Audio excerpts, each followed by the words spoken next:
General Motors is prepared to pay out billions of dollars to victims of crashes in GM vehicles, provided they can prove the car's ignition switches caused the crash. Compensation for victims of faulty ignition switches could cost General Motors billions of dollars. GM basically has said whatever it costs to pay all eligible claims under the protocol, they will pay it.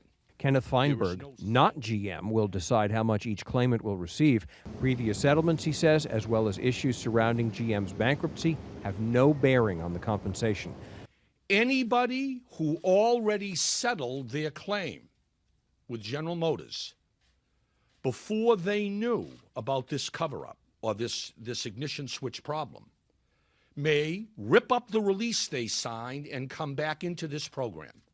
GM has linked 13 deaths to the defective ignition switch in the Chevrolet Cobalt and Saturn Ion. Legal experts say there could be hundreds of claims of wrongful death and injury. Laura Christian lost her daughter, Amber Rose, in a Chevy Cobalt crash and says compensation for victims is just a start. My goal is to pass legislation that will prevent this from happening again.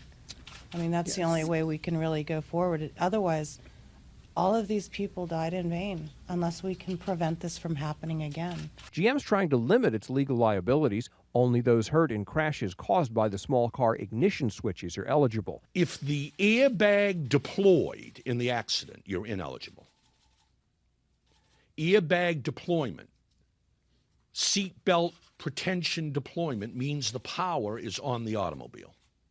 Ineligible. It couldn't have been the ignition switch.